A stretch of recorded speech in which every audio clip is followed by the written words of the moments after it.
परमात्मा कबीर परमेश्वर ने यही निर्णय दिया है कि तुम जिसको परमात्मा मान बैठे हो ये भगवान नहीं है, ये प्रभु नहीं है, ये तो काल है। और इसके तीन पुत्र हैं, रजगुण ब्रह्मा, सतगुण विष्णु, तमगुण शिव जी। इस काल भगवान को, ब्रह्म को, जो 21 ब्रह्मांड का स्वामी है, प्रभु है, गॉड है, मालिक है, इसको एक बीमारी लगी है 1 लाख मानव शरीरधारी प्राणियों का नित आहार करने की। और जिस कारण से ये अपने तीनों पुत्रों से अपने आहार के लिए ये सब व्यवस्था कराए हुए है।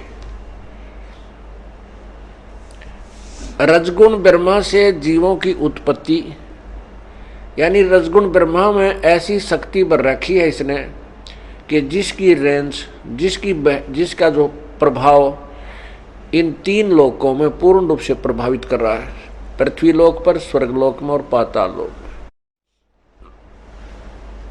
जिस कारण से सभी प्राणी उस रजोगण से प्रभावित होकर के और संतान उत्पत्ति करते हैं, जीव के बस की बात नहीं। अब जैसे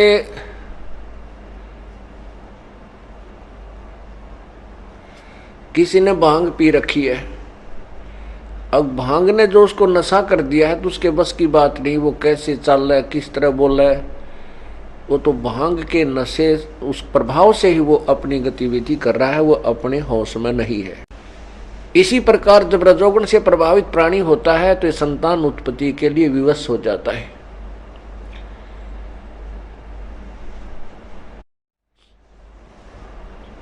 और उसी दबाव में ये सेक्स करके बच्चे उत्पन्न करता है। उसके बाद संतान उत्पत्ति के उपरांत दूसरा कार्य सतगुण विष्णु जी का है। इसके सतगुण के प्रभाव से हम एक दूसरे में ममता में फंसे रहते हैं। बेटा बेटी में मोह, माता पिता के अंदर ममता, अपना संपत्ति, ये मेरी संपत्ति है, ये मेरा ऐसा है, ये मेरी कार है, कोठी है। ये जीव के बस की बात नहीं। बेटा बेटी, कार, कोठी, पोते पोती, जोता जोतियां मत अपनी मन टाले नहीं। ये तो बाई फोर्स उस दबाव में हम ऐसे जकड़े हुए हैं तीनों गुणों के द्वारा। और मृत्यु के उपरांत हमें पता है हमारा कौन था। ना बेटा अपना है, ना बेटी अपनी है, ना ये कार अपनी है, ना या कोठी अपनी है, अपना शरीर भी नहीं है। वो जीव फिर यहाँ से सब छोड़कर चला जाता है। जब ये शरीर छोड़ जाता है उसके बाद इसको कुछ चेतना आती है कि तू तो काम तो कुछ और गया था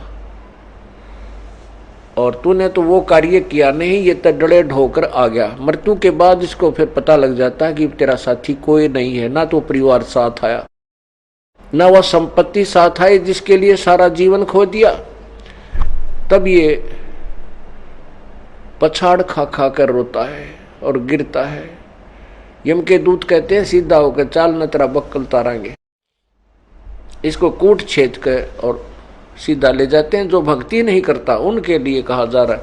जो भक्ति करते हैं, पूर्ण संत की शरण में है, पूर्ण परमेश्वर का आसरा है, उनको ये दुख नहीं सहन करना होगा।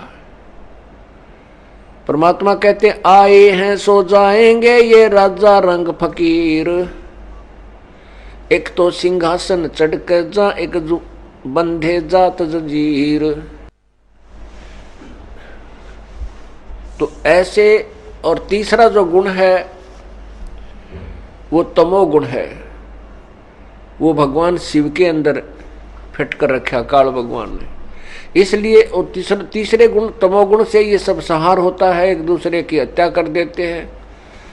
और इस प्रकार इस काल भगवान ज्योति निरंजन अर्थात क्षर पुरुष ने अपने आहार के लिए सब व्यवस्था अपने तीनों पुत्रों से करवा रखी है।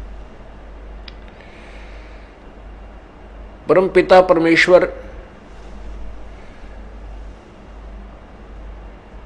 कबीर देव ने आकर के इस काल जाल में फंसे हुए पुण्यात्मा अपनी प्यारी आत्माओं को, अपने बच्चों को ये काल का जाल समझाया।